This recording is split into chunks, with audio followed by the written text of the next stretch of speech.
ಮಧ್ಯಮ ವರ್ಗದ ಕುಟುಂಬದಿಂದ ಬಂದಂತಹ ಷಡಕ್ಷರಿ ಅವರಲ್ಲಿರ್ತಕ್ಕಂಥ ಒಂದು ಲೀಡರ್ಶಿಪ್ ಕ್ವಾಲಿಟಿ ಏನಿದೆ ಅದು ನಮಗೆ ಮಂದಟ್ಟಾಗಿದ್ದು ಭರಮಸಾಗರದಲ್ಲಿ. ಅಧ್ಯಕ್ಷರ ಜೀವನ ಕುರಿತಂತೆ ತಿಳಿಬೇಕು ಅಂತ ಹೇಳಿ ನಾವು ಅಂತರ್ಜಾಲದಲ್ಲಿ ಶೋಧಿಸಿದ್ವಿ. ಮೊಟ್ಟ ಮೊದಲು ಅವರು ಆಯ್ಕೆ ಆದಾಗ ಒಂದು ಸಂದರ್ಶನ ಟಿ ವಿಯಲ್ಲಿ ಆಗಿತ್ತು. ಆ ಸಂದರ್ಭದಲ್ಲಿ ಅವರು ತಮ್ಮ ತಂದೆ ನೆನೆಸ್ಕೊಳ್ತಾರೆ. ತಾಯಿ ಓದಿದವಳಲ್ಲ, ಆದರೂ ಆಕೆಯಲ್ಲಿ ಒಂದು ಸಂಸ್ಕಾರ ಇತ್ತು ಅಂತ ಹೇಳಿ ಅವ್ರು ನೆನೆಸ್ಕೊಂಡಿದ್ದು ನಮಗೆ ಬಹಳ ಸಂಭ್ರಮವನ್ನು ಉಂಟು ಮಾಡಿತು. ಇವರು ಬಹಳ ಉತ್ಸಾಹಿ, ತುಂಬ ಉತ್ಸಾಹಿ.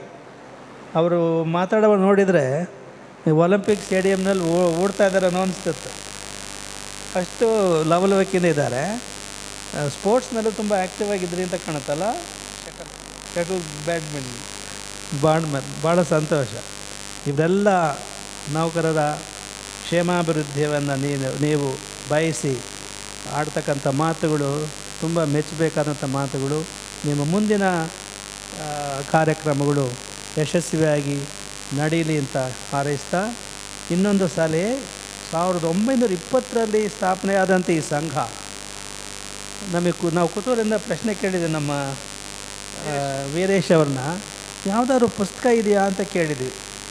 ಇತಿಹಾಸ ಇದೆಯಾ ಅಂಥದ್ದೊಂದು ಪುಸ್ತಕವನ್ನು ನೀವು ಹಿಂದಿನವರ ಪಾಪ ಎಷ್ಟು ಕನಸುಗಳನ್ನು ಇಟ್ಟು ಕಟ್ಟಿದ್ದಾರೆ ಅವರು, ಅಂಥದ್ದೊಂದು ಪುಸ್ತಕವನ್ನು ನೀವು ಮಾಡಿ ಅದನ್ನು ಮಾಡಿ, ಏನು ಪುಸ್ತಕನೇ ಎಲ್ಲರ ಕೈಲೂ ಕೊಡೋ ಅವಶ್ಯಕತೆ ಇಲ್ಲ, ನೀವು ಅಂತರ್ಜಾಲದಲ್ಲಿ ಪ್ರಕಟಿಸಿದರೆ ಮಾಡಿದರೆ ಎಲ್ಲರೂ ನೋಡ್ಕೊಳ್ಬೋದು.